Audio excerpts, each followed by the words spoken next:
Here I am with author Margo Kelly, right? Yep. Yes. And I'm going to be interviewing her today. Yay! So, how did you know you wanted to become an author?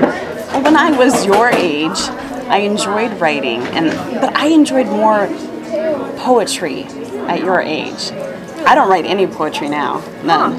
But so when I was your age, I enjoyed poetry, I enjoyed writing in my journal. But then, you know, I took those aptitude tests that tell you what you should do for a living, and, you know, when you go to college, you should pursue this career over this career. Yeah. So you know what I'm talking about. It told me weird things. It told me business, it told me engineering, and so it confused me. It confused me. And so I actually got a scholarship to join a business leadership program in college. So I figured, okay, they gave me a scholarship, I should pursue business. Yeah. So I went for a business degree, and then I took a couple of literature courses and writing courses on the side, and I thought, this is what I really want to do. So I was ready to change my major to an English major and pursue that. Yeah. But I met this really cute boy. Oh. Yeah. Boys, they're a problem sometimes, I'm telling you. Yes. But so we got married. My goals kind of got readjusted because we moved to another state, went to a different college, and they did not have an English degree at that college. Oh my goodness. Right? They had engineering degrees and business degrees. And of course. So I decided, okay, fine, I'll go ahead and get the business degree. So I got the business degree, and then I started having babies, and my priorities changed again. And so honestly, I kind of forgot that I wanted to be a writer. I know that sounds weird, but I was busy being a mom, and then I started my own business. I was busy running a business. I was very business-minded. So I pursued a different course that my life just kind of went. You know, there's a famous quote that life is what happens when you're busy making plans for, you know, your plans don't work out. So it was about 5 or 6 years ago, as my kids were getting older, and I started thinking, what do I want to do when I grow up, you know? And I thought, oh yeah, I wanted to be a writer. And so I thought, there's no reason I can't. There's no reason I can't. And so about 6 years ago, I started doing the research that you're doing. What do you enjoy about being an author the most? The most. I think the puzzle pieces. I think I really, really enjoy putting those puzzle pieces together. Yeah. You know, and really writing that first draft, to me, that kind of feels like work to me, writing that first draft, getting all the words on paper. Yeah. But I really love the revision process because, like I said, that's kind of where the magic happens. When you start, these ideas begin to bloom and characters are developing, and you can just really work this magic and it just comes alive. That's my favorite part, is revising. What is the hardest part about being an author? The hardest part, for me, the hardest part is patience. Patience. Because I chose to go the traditional route of publishing, which means getting an agent and then going through a traditional publishing house, the process moves slowly. So if you choose to self-publish, then you could write one draft, a first draft, and immediately upload that to Amazon. Yes, I've learned that. That's crazy. Okay, it's as simple as that. Just boom, you're done. That you don't have to be patient. So a lot of people do choose that route because it is faster. All right.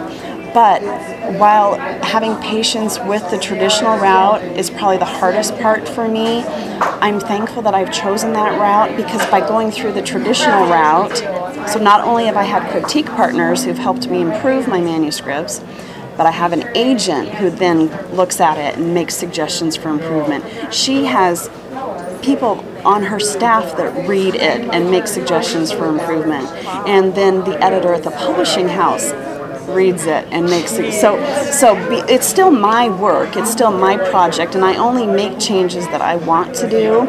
But I still remember the day when my agent made a suggestion to me, and I was like, oh, how did I not see that? How did I not? It just made so much sense. Good feedback. Yeah, so it makes it so much better, a better finished product than what I could have done if I would have done it solely on my own. That's great. That's why there's an acknowledgments page in books, because it usually is more than just one person putting out a book. What publishing house did you go with? For my first book, it was published through Merit Press, which is underneath. So in traditional publishing, there's like umbrella companies.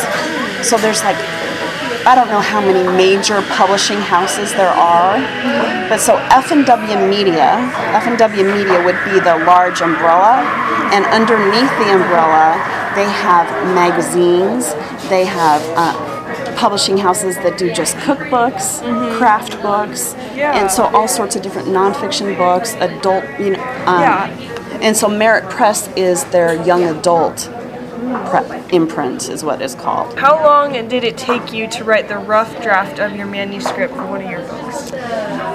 So, well, for one of my books, for my debut book that is on the shelves now, to write the rough draft, it probably took me 6 months. 6 months.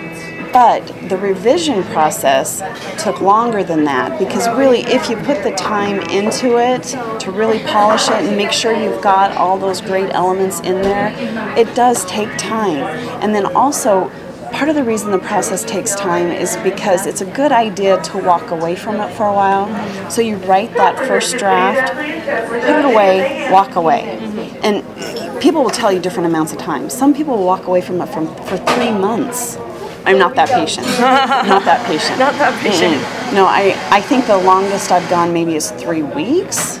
But by walking away from it, it gives you distance, because when you are fully focused on it and immersed in the project, you're thinking about it, dreaming about it, getting ideas everywhere you go. You're aware of it.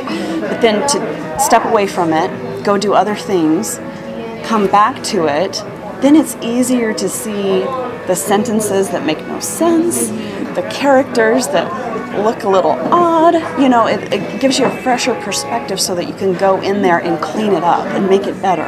How long did it take to edit your book, which I think you mentioned that? A little bit, yes. Yeah. So, and again, it's been different for each of my books, because the one that's on the shelves right now is the one that secured an agent for me. Once I had a publisher, there was a deadline.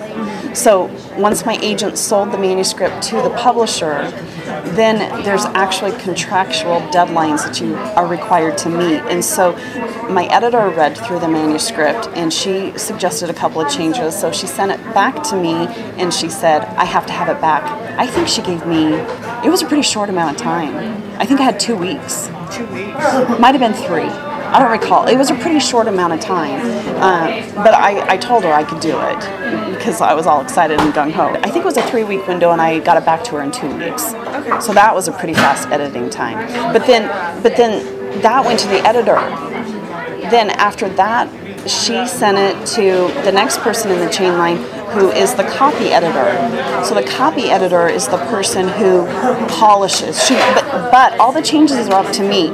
So they make suggestions, but then I do the work. So then the copy editor went through, and she made suggestions for deleting commas or adding commas or changing the spelling of this one word. So copy editor goes in there with the fine-tooth comb and really, the dashes and the capitalization and the ellipses, and so that was another fast deadline. They got that back to me. I think they gave me, I think it was several weeks, but really the copy edits are pretty easy to go through, because you're not making any big conceptual changes.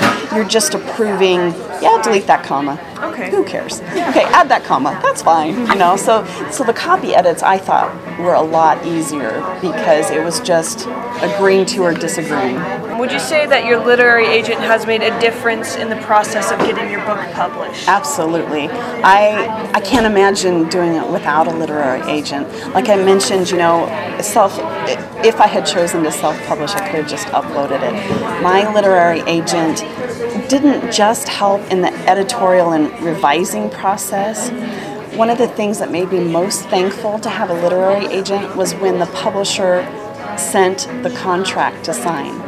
So when the publisher sends a contract, they have what's called a boilerplate. Have you ever heard of that? No, I haven't. Okay, it's like a standard basic contract. So like the bones of the contract. So if I did not have an agent, then they would have just sent me this generic contract for me to sign, okay? And it would have been up for me to figure out if it was okay or not for me to sign it. so since I have an agent, the publisher sent the contract to my agent, who sent it to her legal department. So the agency where she works has a legal department. The lawyers went through the contract and crossed things out. They said no. Okay, and where it said the author pays for such and such, they crossed it out and put the publisher pays for such and such. So the lawyers who are on my, not that it's not a fight, it's not me, you know, but they're basically working for best, me, yeah, because it's in their best interest also. So the lawyers went through and made the contract better for me, better terms for me, and altered quite. So when I saw the contract for the first time, they actually leave the original wording in there, but it has lines through the original, so it has like a strikeout line through it. So you can read the original wording, but then they've got the modified words after it. And so I was able to see what it would have been if I didn't have an agency, and what it was because of an agency. So that made me very thankful to have a literary agent, because they figured out they improved the contract terms for me. So the contract is much better for me with a literary agent than without. Does that make sense? And then not only did she sell my manuscript to that publisher, but now the literary agency has sold the audio rights to Audible. So now Audible is going to make an audiobook of that manuscript, and my literary agency is working to sell it to other countries to be translated into foreign languages. Wow, that's crazy. That's awesome. So